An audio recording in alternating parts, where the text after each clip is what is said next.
बिस्मिल्लाहिर्रहमानिर्रहीम। अस्सलाम वालेकुम। पाकिस्तान टुडे के साथ मैं हूँ मंसूर आज़म काजी। नाज़रीन, पंजाब और खैबर पख्तूनख्वा में 4 नशिस्तों पर ज़िमनी इलेक्शन हुए।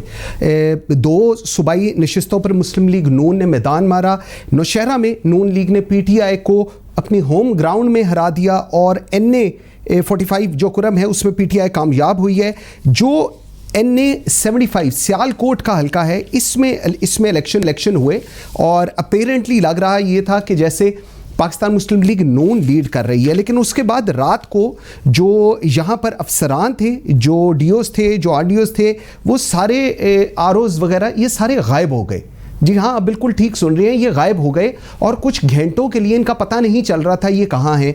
उसके बाद एक प्रेस रिलीज़ आती है, मैं ज़रा प्रेस रिलीज़ पढ़ के सुनाना चाहूँगा, जिसके अंदर कहा गया है हल्का NA 75 सियालकोट के नताइज गैर ज़रूरी ताख़ीर के साथ मौसूल हुए। इस दौरान मुतअद्दिद बार प्रिजाइडिंग ऑफिसर्स के साथ रब्ता करने की भी कोशिश की गई मगर नाकामी हुई।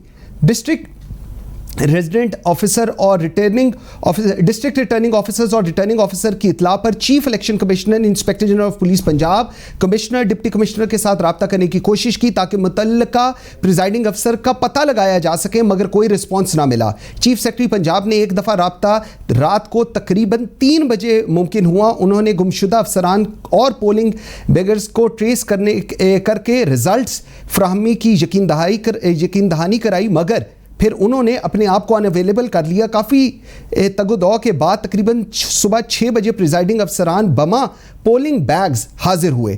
जो सियालकोट का इतला के मुताबिक 20 पोलिंग स्टेशंस के नताइज में रद्दोबदल का शुबा है, लिहाजा मुकम्मल इंक्वायरी के बगैर हल्के को गैर हतमी नतीजा जारी करना मुमकिन नहीं। और ये इलेक्शन कमीशन ने जो इसके ऊपर उनका व्यू पॉइंट है वो दिया है। बड़ी इंटरेस्टिंग चीज़ है। मैं अक्सर कहता हूँ, पता नहीं शायद हमारे माथे के ऊपर कुछ लिखा हुआ है। जो कोई आता है हमारी इस 22 करोड़ अवाम को पता नहीं क्या बनाने की कोशिश करता है और हम eight the end of the day इस चीज़ का तमाशा देखते भी हम रहते हैं। 2-3 बड़ी इंपॉर्टेंट सवाल। चीफ इलेक्शन कमिश्नर जो कि सईद मेहदी, आपको याद होगा, principal secretary to Nawaz Sharif, जब नवाज शरीफ प्राइम मिनिस्टर थे, he is the chief election commissioner right now. So इनके होते हुए तो PMLN को किसी किस्म का कोई गिला शिकवा नहीं होना चाहिए था, लेकिन फिर भी ये गिला शिकवा है। नंबर 2, ये जो कहा जा रहा है कि जी हमने टेलीफोन किए, ये मैं बिल्कुल चाहूँगा, क्योंकि इस वक्त सारा जो बोझ डाला जा रहा है वो अपने कंधों से इलेक्शन कमीशन उतार के किसी और कंधों पर डाल रही है। इसकी सारी जिम्मेदारी सिर्फ और सिर्फ इलेक्शन कमीशन ऑफ पाकिस्तान की थी। Election of commission of Pakistan ने अगर चीफ सेक्रेटरी को, IG को, कमिश्नर को, इन लोगों को फ़ोन किए हैं, इनके लैंडलाइन पे फ़ोन किए हैं या इनके मोबाइल्स पे फ़ोन किए हैं, तो उसका कॉल लॉग होगा, आप बिल्कुल बता सकते हैं। इनमें से किसी को भी फ़ोन नहीं गया। लेट मी टेल यू कि इनमें से किसी को फ़ोन नहीं गया, क्योंकि हम लोगों ने जब इन लोगों से राब्ते किए थे रात को तो बिल्कुल सारे लोग अवेलेबल थे। मैं हैरान हूं कि हम लोगों से राब्ते के लिए ये लोग अवेलेबल हैं लेकिन इलेक्शन कमीशन के लिए अवेलेबल नहीं है। उसके बाद सवालात इन लोगों से क्यों पूछे जा रहे हैं? सवाल अगर आपने पूछने हैं तो वो DMO से पूछें, DRO से पूछें, जो आपके रिटर्निंग ऑफिसर्स हैं उनसे पूछें। जी उनसे पूछें कि भाई साहब आप लोग ये 6-8 घंटे के लिए कहां चले गए थे? ये कैसे हो सकता है कि पाकिस्तान में इतना सीरियस इलेक्शन हो रहा हो और ये लोग कह रहे हो कि जी हमें पता ही नहीं हम कहां गए हैं, और कभी किसी को धुंध आ जाए रास्ते में, किसी की ऐनक गिर जाए। सवाल अगर करने हैं तो सवाल आप इन लोगों से करें कि वो 6-7 घंटे में आप लोग कहां थे। और अगर ये आपकी टीम है, ये ना सिविल एडमिनिस्ट्रेशन की है, ना पॉलिटिकल है, ना फौज की तरफ से है, ये आपकी अपनी इलेक्शन कमीशन की टीम है। आपको अगर वो आपको जवाब नहीं दे सकते तो मेरा नहीं ख्याल कि वो किसी और को भी जवाब देंगे। इसके अलावा अगर कोई बंदा अगवा हुआ है, जो आप लोग कहते हैं जी गायब हो गए, अगवा हुआ है, क्या उसकी FIR कराई गई है?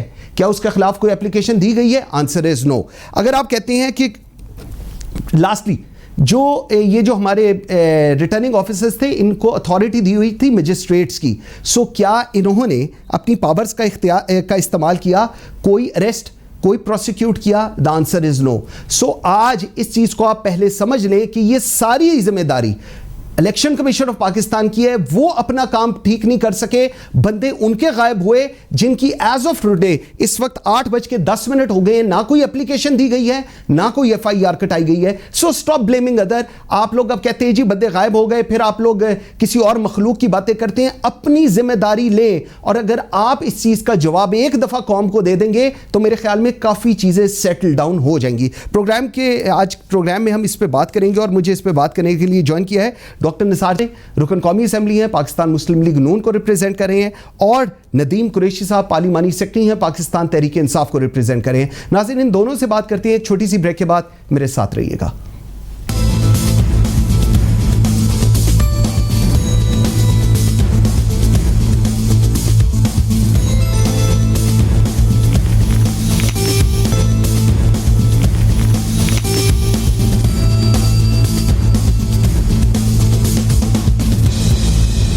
Welcome back after the break. जी नाज़रीन, मेरे साथ हैं डॉक्टर निसार चीमा साहब और नदीम कुरैशी साहब। थैंक यू वेरी मच जी, बहुत शुक्रिया। चीमा साहब, मैं बात का आगाज़ आपसे डॉक्टर साहब करूंगा। सर, ये सियालकोट कोर्ट के अंदर कहाँ चले गए रिटर्निंग ऑफिसर्स? गायब हो गए 20 जो उनमें से थे, उनका हमने पता चल रहा है, इलेक्शन कमीशन कह रही है उनका पता ही नहीं हमें चला, कुछ घंटों के लिए एकदम गायब हो गए। आप तो वहाँ के ही हैं, किधर आपने गायब कर दिए जी? कैसे मेरी आवाज आ रही है जी? जी जी बिल्कुल आ रही है। भाई साहब, ऐसा है, मैं अगर मेरा हल्का जो था जहाँ जिमनी इलेक्शन हुआ है, ये वजीराबाद का वही हल्का था। डस्का में कौमी असेंबली का हल्का था, जहाँ हमारे मेंबर कौमी असेंबली सैयद इफ्तारुल हसन शाह साहब जो है वो फौत हुए और उनकी जगह पे इलेक्शन हो रहा था। हमारे यहाँ भी ये जिमनी इलेक्शन था। बात ये है कि मैं बिला वजह किसी के ऊपर इल्जाम तराशी नहीं करनी चाहिए। मैं बड़े क्लोज, क्योंकि मैं अपने कैंपेन को खुद ही लीड कर रहा था, इंतखाबी मुहिम को अपने हल्के में बहुत क्लोजली मैंने देखा है काई साहब। हालत ये है कि इलेक्शन से पहले जिसके बारे में मैंने इलेक्शन कमीशन को शिकायत की तहरीरी तौर पे, मेरे पास उसका सारा एविडेंस मौजूद है। चीफ इलेक्शन कमीशन साहब को मैं भेजता रहा, खतूत भेजता रहा, उनसे जाके मैं मिला भी कि ये अफसरान है जो इन्होंने एलानिया कह रहे हैं कि हमने इनको तैनात करवाया है। एक डीएसपी है वो कि जी हम, ताकि हमें वो जितवाने में हमारी मदद करे, ओपनली वो हुकूमती पार्टी के लोग कह रहे हैं। ओके। फिर ये है कि ये सीपीओ जो है गुजरावाला का, वो जो है, मैं आपको एक नहीं दर्जनों आपको मैं मिसालें कैसे दे सकता हूँ जिसमें वो जो है वो लोगों को किस तरह इन्फ्लुएंस कर रहा है पीटीआई के हक में, अंदाजा कर लें। और चुन चुन के ऐसे अफसरान लगा रहा है, ऐसे लोग लगा रहे हैं। अगर किसी को पता चला है कि अंदाजा करें, कल पोलिंग डे था, एक पोलिंग स्टेशन पे किसी ने, पुलिस के एहलकार ने कहा कि भाई नहीं, मोरे बाहर ना लगाओ हुकूमती पार्टी के लोगों से, आप अंदर जाके बैलेट पेपर पे आप अंदर जो है जाके वोट लगाएं। ठीक है, तो मैं ये इस तरह ही होने दूंगा। ओके। प्रिजाइडिंग ऑफिसर जो था, जाहिर है कि बेशतर लोग जो इन्होंने खुद ही हुकूमती पार्टी ने लगवाए थे, ज़ाहिर इन्होंने देनी होती है। और इनके जो इंचार्ज थे, ये भी मेरे पास सबूत है कि वो कहते रहे कि भाई प्रिजाइडिंग ऑफिसर में से अगर कोई ये अगर देखे ना, टीचर्स में लगना है, हेडमास्टर से ये है कि उनका जो डिस्ट्रिक्ट का जो इंचार्ज है, जिसको सीईओ हेल्थ, सीईओ एजुकेशन कहते हैं जी, डिस्ट्रिक्ट का, अगर वो कहे हेडमास्टर से कि भाई देखो अपने टीचर्स में से किसी ऐसे का नाम ना दो जो मुस्लिम लीग नून का हामी हो, देखिए ये पीपल लिखी है, अंदाजा करें। ठीक, और ये मेरे पास कई सबूत है। अच्छा, बात ये है कि फिर उसके बाद इन्होंने, जब उसके पुलिस एहलकार ने कहा मैं बाहर बोरे नहीं लगवाने दूंगा, तो थोड़ी देर के बाद उसको ये सीपीओ ऑफिस से फोन आ गया कि भाई तुम्हें पता नहीं है किस तरह आप ये कि क्या हुकूमत की तरजीहात क्या है, हुकूमत क्या चाहती है, हुकूमत की ख्वाहिशात क्या है, तुम्हें नौकरी करनी है कि नहीं।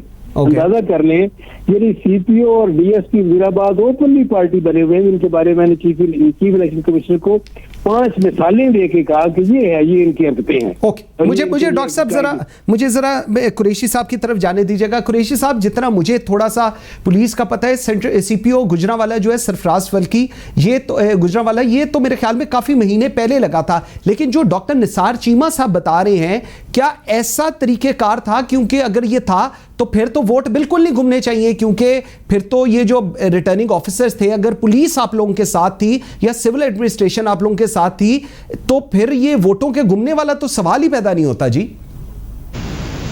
अब बिस्मिल्लाह रहमान रहीम। कैसा, मुझे चीमा साहब की जाती तौर पे बड़ा इनका एहतराम है, लेकिन मैं अर्ज करूं, अपने मौकफ को सही साबित करने के लिए जब हम हकाइक को थोड़ा तब्दील कर रहे होते हैं, तो हम बुनियादी तौर पर उस सारे सिस्टम के खिलाफ चल रहे होते हैं जिस सिस्टम के हम खुद भी बेनिफिशरी हैं। ओके। चीमा साहब आज रुकन असेंबली हैं, इसी इलेक्शन कमीशन, इसी सिस्टम, इसी इंतजामिया के तहत रुकन असेंबली बने। मैं आपको एक अर्ज करता हूँ, बहुत 2-4 चीजें हमने इसमें बड़ी गौर करनी है। ये बड़ी इंटेलेक्चुअल सी बहस हो रही है। अभी मैं आपसे पहले भी 2 चैनल्स पर था, नौशहरा जो कि जहां पाकिस्तान तहरीक इंसाफ की अपनी गवर्नमेंट है, पाकिस्तान तहरीक इंसाफ की अपनी वो सीट थी पीटीआई की जीती हुई, वहां हम इलेक्शन लूज कर गए। आप रिसेंट पास्ट में मुझे कोई एग्जांपल दे दें, शौकत अजीज जैसा प्राइम मिनिस्टर जिनके बारे में कहा जाता है कि वो कहा क्या जाता है, हकीकत थी कि वो प्राइम मिनिस्टर ऑफिस में बैठकर रुकने असेंबली मुंतखब हुए।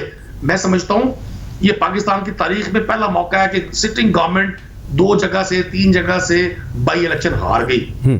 क्या हम केपीके में ये सब कुछ नहीं कर सकते थे? फिर चीमा साहब फरमा रहे हैं कि जी डस्का में डस्का एक स्पेशल एक ऐसी जगह बनाई गई। साथ वजीराबाद में जो इलेक्शन हुआ कोई इस तरह का वाकया नहीं हुआ, वहां भी पीएमएलए ने इलेक्शन जीत लिया। ठीक, मैं हैरान इस बात पर हूं कि पिछले 4-5 रोज से बतौर गवर्नमेंट मेंबर हमारे पास जो इंफॉर्मेशन थी कि राना सनाउल्लाह साहब की वहां मौजूदगी, पीएमएलएन की मरकजी लीडरशिप की वहां मौजूदगी, वहां जब वाकया होता है अता तारड़ साहब वाला, वो बुनियाद रखी जा रही थी उस वक्त कि जब आबिद रजा नामी शख्स वहां असले के साथ एंटर होता है, उसको रोका जाता है, अता तारड़ साहब रेजिस्ट करते हैं, पुलिस से बहस मुबाहिसा करते हैं और उनकी गिरफ्तारी वाला जो एक शोबदा पूरे मीडिया ने देखा, ये वहां बुनियाद रखी गई थी। मैं आज भी मुझे इस बात का यकीन है कि पाकिस्तान में बहुत सारी इस्लाहात इदारों में हो सकती हैं। हम आइडियल सिचुएशन में नहीं है, लेकिन हम अगर अपने मतलब के नताइज के लिए, चूंकि एज ए पॉलिटिकल वर्कर मैं पिछले 85 के बाद जितने इंतखाबात में जहां जहां पीएमएलए इलेक्शन हारती है ये फरमाते हैं कि जी धांधली हुई है, जहां ये जीते हैं वहां ये कहते हैं जी रिजल्ट ठीक है। अब भी दोनों तरह की स्ट्रेटेजी रात से इनकी मरियम नवाज साहबा की और इनकी लीडरशिप की चल रही है। जहां जीते हैं वहां जी नवाज शरीफ का बयानिया तस्लीम कर लिया गया, जहां लूज हो गए वहां इन्होंने शिकस्त तस्लीम नहीं की। मैं समझता हूं डस्का के मामले को, इस इलेक्शन को इलेक्शन कमीशन के लिए भी, गवर्नमेंट ऑफ पंजाब के लिए भी ये एक टेस्ट केस है। मैं आपको इंश्योर करना चाहता हूं हम जितनी भी डिबेट कर लें, हम जितनी भी इस पे बहस मुबाहिसा कर लें, हम जितनी भी गुफ्तगू कर लें, हम उन 2 नौजवानों की जिंदगियां बिल्कुल मैं कुरैशी साहब उस पे भी मैं बिल्कुल आता हूं। 1 मिनट मुझे जरा चीमा साहब मुझे एक चीज बताइएगा, ये जो प्रिजाइडिंग ऑफिसर्स के गुम होने का वाला मसला है जी, ये कैसे गुम हो गए? आज शायद खान अब्बासी साहब का मैं सुन रहा था, वो कल कह रहे थे कि जी वो कोई जमीनी मखलूक नहीं थी। देखें ये तो बिल्कुल अटैक करने वाली बात हुई जैसे पहले हो रही है। सर इलेक्शन कमीशन को क्यों नहीं पूछा जाता? उनके मातहत थे, अगर उनको किसी ने उठाया है नहीं उठाया, कोई पर्चा दें, कोई FIR उन पे, कोई ऐसी चीज है ही नहीं। और उसके बाद कहा जाता है कि जी इसका जो फोकस है वो अदारों की तरफ किया जा रहा है, इसको ठीक करने की जरूरत नहीं आप समझते? एक मैं कैसा 2-3 चीजें जरा मैं क्लैरिफाई कर दूं। जी जी। पहली बात यह है कि ये चीफ इलेक्शन कमिश्नर जो हैं वो जो आपने जिक्र किया जिनका principal secretary to prime minister थे सईद मेहदी साहब, उनके दामाद हैं। जी जी दामाद है सुल्तान। जी जी बिल्कुल राजा सिकंदर सुल्तान साहब। इनका बेटा जो है चीफ कमिश्नर इस्लामाबाद है और इनका दामाद चीफ इलेक्शन कमिश्नर है। जी बिल्कुल नंबर 1। जी दूसरी बात जो है वो ये है कि ये जो प्रिजाइडिंग ऑफिसर होते हैं ये कोई इलेक्शन कमीशन के मुलाजिम नहीं होते। ये तो ये इसी तरह एक आध दिन के लिए किसी को हेल्थ से ले लिया, किसी को एजुकेशन से ले लिया, ये अपने सरकारी महकमों के मुलाजिम होते हैं, इलेक्शन कमीशन के मातहत नहीं होते, ये वो एक दिन के लिए मातहत होते हैं। तीसरी जो बात है वो ये है कि उनको देखें, वो जो अगर वो गायब हुए हैं, गायब अगर उनको किया, हाँ एक और जो मैं वो भी क्लैरिफाई कर दूं कि आपने CPO गुजरांवाला का जिक्र किया, वो तैनात पहले थे जी। ये DSP को पहले कुछ अर्सा पहले लगवाया गया, लेकिन यह कि इस वक्त मुकम्मल तौर पर ये दोनों उनके एजेंट और एहलकार बने हुए हैं। ये मैं बिल्कुल, मेरे पास तो सबूत है इस बात के, वाज़ेह सबूत है। ठीक है। दूसरी बात साहब ये है कि जो प्रिजाइडिंग ऑफिसर, मैं तो आपको कई मिसालें दे के, प्रिजाइडिंग ऑफिसर जो है वो जो इनके जेर असर है वो जो है वो एक थैला चोरी करता हुआ पकड़ा गया। वो हमने चीमा साहब बिल्कुल वीडियोस देखी हैं। मेरा सिर्फ ये था, ये प्रिजाइडिंग ऑफिसर्स वाली जरा चीज को सॉर्ट आउट होना चाहिए। गायब कैसे हुए? इस तरह गायब हुए कि वो जब ये कि इन्होंने वहां पे पोलिंग एजेंट्स को तरीकेकार, आपको पता ही होता है कि जब काउंटिंग मुकम्मल होती है तो प्रिजाइडिंग अफसर जो है मुतलका हर जो बैलेट उसका नतीजा जारी करता है उसके ऊपर अपने स्टैंप लगाता है, अपने अंगूठा लगाता है, अपने साइन करता है और वो सारे पोलिंग एजेंट जो उनके हवाले कर देता है। वो फॉर्म 45 उसको कहते हैं उसके ऊपर। ठीक है जी।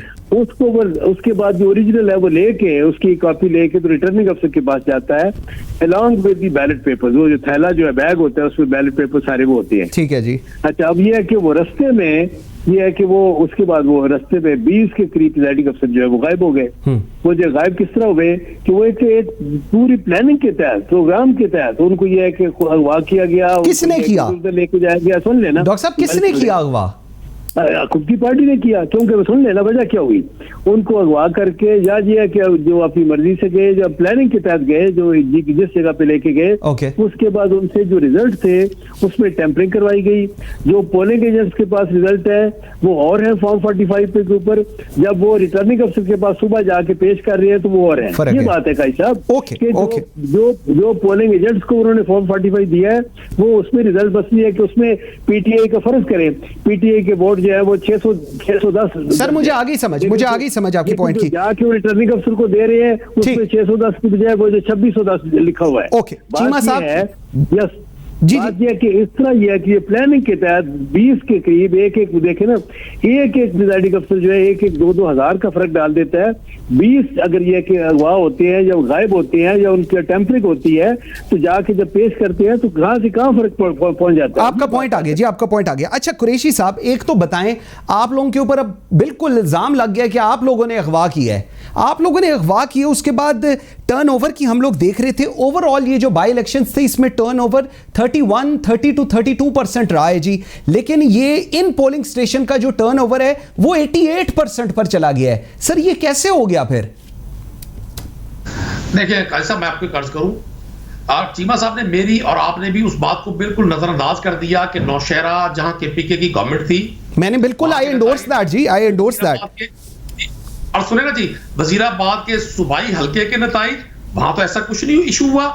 मैं आपको पूरे यकीन से कहता हूं कि इस इलेक्शन को दानिस्ता पीएमएलएन के लोगों ने मैनेज किया। यहां 12 बजे से पहले इनका प्लान था कि हमने यहां जोर जबरदस्ती धांधली करनी है, शोर मचाना है, वायलेशन करनी है, लेकिन 12 बजे तक जब हालात बिल्कुल कंट्रोल में रहे, लोग वोट कास्टिंग चल रही थी, इतना रश भी नहीं था, और जो एडमिनिस्ट्रेशन थी उनकी ख्वाहिश भी ये थी कि गैदरिंग ज्यादा ना हो सके। इसी जगह अगर पोलिंग स्टेशन पे गैदरिंग हुई है तो लोगों को रोका गया कि जी पहले जो वोट कास्ट कर रहे हैं उनको आने दे बाहर, फिर बाकी लोग जाए। इन्होंने वहीं से इस बात का बावेला मीडिया पे भी किया, हालांकि वो कोरोना एसओपीज पर अमल करवाने की नाकाम कोशिश की जा रही थी इंतजामिया की तरफ से। मैं आपको बात करूं, अभी फरमाते हैं जी हमने इनको अगवा कर लिया, तो फिर मियां नवाज शरीफ साहब ने जो लंदन से बैठ के ट्वीट की कि नसरुल मिनल्लाह फतहुन करीब डस्का मुबारक को, उनको इन्फॉर्मेशन किसने दी थी? वो कौन सी मखलूक थी? मरियम नवाज साहबा ने जो कहा कि जश्न का आगाज किया जाए। देखें, लीडरशिप अपनी पॉलिटिक्स करती रहेगी। जिन बच्चों की है जान, जो फैमिली जिनके 2 बच्चे शहीद हो गए, उनके पास वो वापस कभी नहीं आएंगे। मैं आज भी समझता हूं हम सारे पॉलिटिकल लोगों को सर जोड़कर बैठने की जरूरत है। ये नहीं है कि हमारी लीडरशिप जो कह रही है वो खुदा ना खास्ता कुरान और हदीस है। हमें देखना यह है कि क्या वजूहात थी कि कल सारा दिन मरियम नवाज साहबा का ट्विटर लोगों को प्रमोट करता रहा।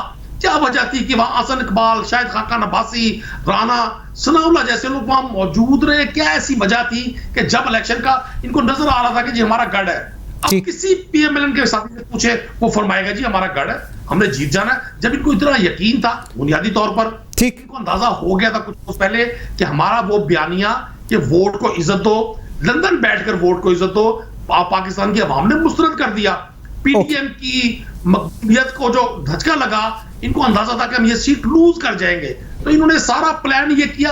ये सारा कुछ वजीराबाद में क्यों नहीं हुआ जी? ठीक हो गया कुरैशी साहब, पॉइंट आ गया आपका, पॉइंट आ गया आपका। बिल्कुल जिस तरह कुरैशी साहब अभी आप कह रहे हैं, बिल्कुल ये लोग भी वहां थे, लेकिन पीटीआई के भी जो वुज़रा थे, जो आपका हाउसिंग वाले मिनिस्टर हैं, सीनियर मिनिस्टर पंजाब के, वो भी वहां पर थे।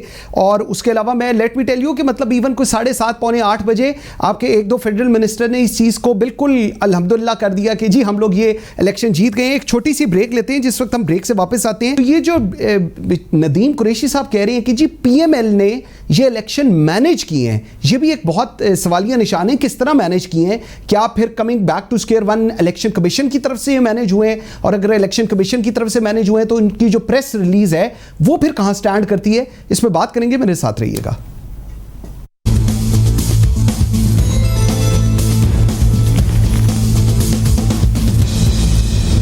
Welcome back after the break जी। Doctor Nisar Cheema sahab, sir break पे जाने से पहले आप लोगों के ऊपर एक इल्ज़ाम लग गया है कि ये जो इलेक्शन था ये पीएमएलएन ने मैनेज किया है। सर पहले आप मुझे बताएं, आप लोगों ने मैनेज किया, उसके बावजूद ये जो 20 सीटें हैं ये आप लोगों से मैनेज नहीं हुई, क्यों? आपने किस तरह मैनेज किया कि मैनेज ही नहीं कर सके आप पूरी सिचुएशन को जी? यानी हुकूमत चूंकि हमारी थी इसलिए हमने मैनेज किया था, पुलिस भी हमारे अंडर थी, सारे महकमे जो थे जिनके प्रिजाइडिंग अफसर मुकर्रर किए गए थे वो भी हमारे अंडर थे। मैनेज करने के लिए जाहिर है कि वो सारे वो अथॉरिटी होनी चाहिए ना, तो अथॉरिटी अपोजिशन के पास होती है। अंदाजा कर लें कि इस तरह का इल्जाम लगाने वालों में पता नहीं वो जो है वो कोई देखें कॉमन सेंस की बात है। मैं ये तो नहीं कहता कि वो कॉमन सेंस से महरूम है, लेकिन ये कि वो जो इंसाफ का जो मेरा ख्याल ये कोई तस्वर नहीं है उनके यहाँ। ऐसे भी मैं तो कई बार कह चुका हूँ कि तहरीक इंसाफ का इंसाफ दूर का भी कोई ताल्लुक नहीं है। तो बात यह कि मैनेज तो वो करता है जिसके पास अथॉरिटी हो। अथॉरिटी जिनके पास थी उन्होंने मैनेज करने की भरपूर कोशिश की। उन्होंने ये कि अपनी मर्जी की पुलिस अफसरान लगवाए, उनको अपना एजेंट भी बनाने एक तरह से, जैसे वो उनके एहलकार का उनके ये कि बिल्कुल वो उनकी मर्जी के मुताबिक वो काम कर रहे हैं। और आप अंदाजा करें का सब आप हैरान हो गए सुन के। मैं भी एक तवील सर्विस की है मैंने गवर्नमेंट में। पहली दफा ऐसा हुआ है हमारे मुल्क में, इमरान खान साहब के सारे दावे ये थे कि सियासी मुदाखलत बंद हो जाएगी। ये देखें ये सरकारी इदारों में हालत ये है कि डिप्टी कमिश्नर जो है वो जिली अफसरान जो है मुख्तलिफ महकमों के उनको बुला बुला के कह रहे हैं कि आपके महकमे के किसी मुलाजिम के घर वालों ने पीटीआई को वोट न दिए तो आप ये देखें कि वो यहाँ नहीं रह सकेगा। अंदाजा करो ऊपरली। अच्छा, मैं बिल्कुल वाज़ेह तौर पे कहा, हाँ बिल्कुल ये है, ये आप कर रहे हैं। अंदाजा बड़ी बात है, बड़ी बात है। पीटीआई तो बड़ी तगड़ी हो गई ना डॉक्टर साहब फिर तो। अंदाजा कर ले कि ये जिली ये इनसे पूछे ये डिप्टी कमिश्नर गुजरावाला से कि क्या जिली अफसरान को और जिली अफसरान अपने अपने मुतलका जो महकमे के लोगों को ये नहीं कह रहे कि अगर आपके नहीं कहा उन्होंने कि अगर आपके महकमे अगर आपके किसी सरकारी मुलाजिम जो है उसके घर वालों ने अगर ये पीटीआई को वोट न दिए तो अपनी खैर बनाए वो। मैं ठीक। अच्छा कुरैशी साहब मुझे जरा बताएं, एक तो मुझे पता नहीं था आप लोग इतने इफेक्टिव हो गए हैं कि आप लोग कमिश्नर और डिप्टी कमिश्नर को कह रहे हैं कि आपके घर वालों ने भी अगर वोट ना दिया। एक तो इसका बताइएगा, और दूसरा मुझे बताएं राना सनाउल्लाह को किस चक्कर के अंदर आप लोग कल गिरफ्तार करने पुलिस पहुंची हुई थी? राना सनाउल्लाह साहब रात को कह रहे थे एक इंटरव्यू के अंदर कि जी बार पुलिस आई हुई है, वो तो नामजद ही नहीं थे FIR के अंदर, तो किस तरह पुलिस गई उनको गिरफ्तार करने? जी एक तो मेरा डॉक्टर निसार चीमा साहब के बारे में ये 100% यकीन है कि ये बड़े मुख्तलिफ मिजाज के शख्स हैं, लेकिन वो फारसी की कहावत है ना, कबूतर बाज बा बाज। लगता है इनके ऊपर भी अब PMLN का असर जो रंग है ना जी वो जाहिर होना शुरू हो गया। देखिए कितनी हैरानकुन बात है कि इनकी पूरी लीडरशिप पिछले 2.5 साल से एक ही राग लाप रही है कि जी पंजाब में तो हुकूमत नहीं है, ब्यूरोक्रेसी तो गवर्नमेंट के कंट्रोल में नहीं है। उस्मान बुज़दार साहब की तो बड़े वीक वजीर आला है, आज ये फरमा रहे हैं कि जी हमने सब कुछ सब लोगों को ये टारगेट दिया। और ये कितनी मजे का खेज बात है, कितनी हैरानकुन बात है कि डिप्टी कमिश्नर रैंक के बंदे पर ये इल्जाम लगाना कि वो लोगों से कहेगा जी आपने वोट फला पार्टी को देना है। ओके, एक बात। दूसरी बात, ये क्या वजह थी कि मैंने पहले भी अर्ज की कि आप नवाज शरीफ साहब का ट्वीट देखें, मरियम नवाज साहबा और इनकी तमाम लीडरशिप का कि जी हम तो 40 की बजाय अब 60,000 से जीतेंगे। थर्ड, ये जो जिन लोगों ने इलेक्शन लड़ा, इफ्तिखार शाह साहब अल्लाह बख्शे उनको, उनकी साहबजादी ने, वो जितने ताकतवर और स्ट्रॉन्ग लोग हैं डस्का के, आप मुझसे ज्यादा जानते हैं, बल्कि चीमा साहब सबसे ज्यादा जानते हैं कि जितना इन्फ्लुएंस उनका वहां के लोगों पे, अदारों पे, लोगों पर है, वो किसी से ढका छुपा नहीं है।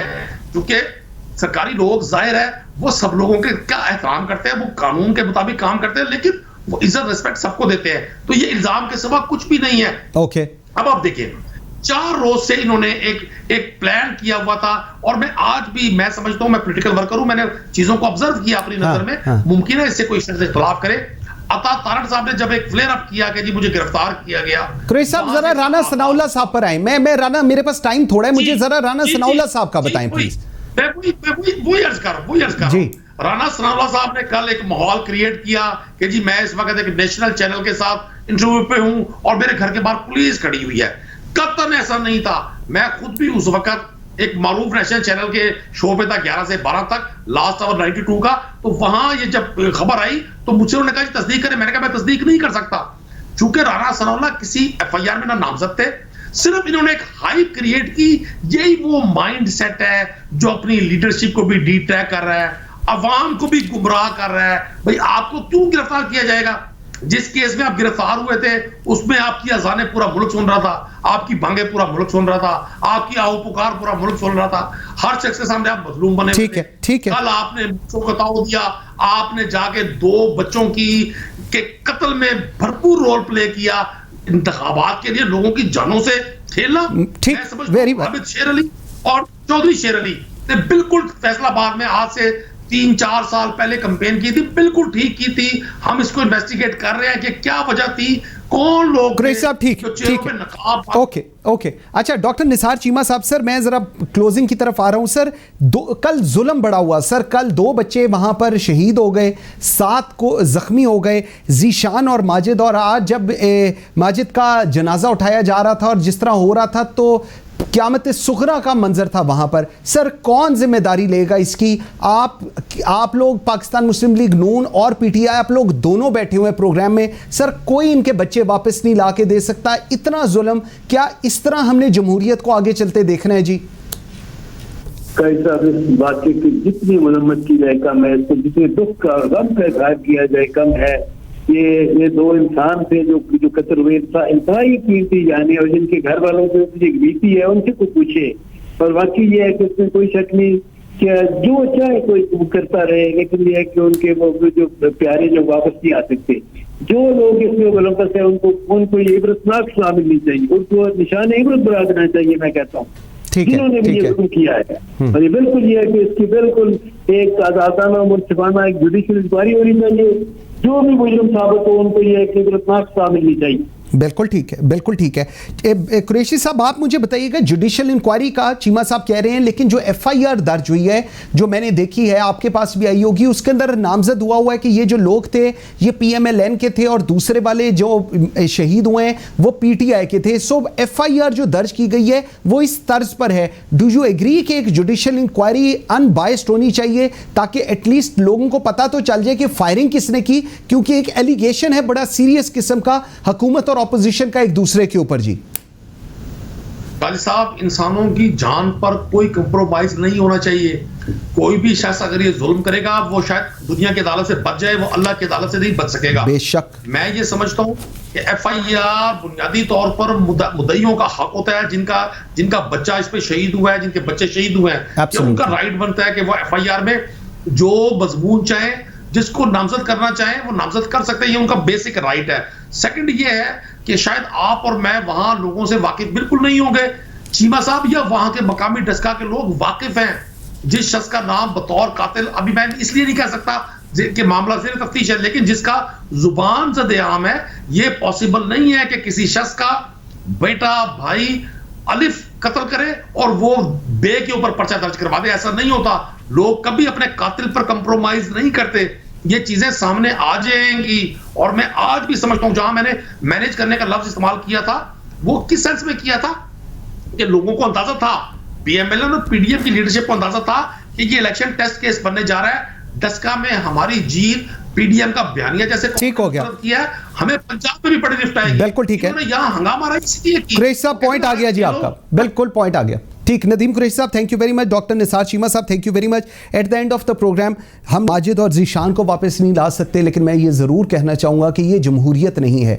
ये जो इलेक्शन कमीशन का प्रेस रिलीज़ है ये एक मजाक है। अगर रिस्पॉन्सिबिलिटी इलेक्शन कमीशन अपने ऊपर खुद नहीं ले सकता तो इदारों के ऊपर उंगली मत उठाएं। आप इदारों पर उंगली उठाएंगे, सियासतदान इदारों पर उंगली उठाएंगे और आप जमहूरियत को ख़राब करेंगे। Thank you very much for watching Pakistan today. बशर्ते ज़िंदगी आपसे मुलाकात होगी कल। मुझे मंसूर आज़म काजी को इजाज़त दीजिए। अल्लाह हाफ़िज़।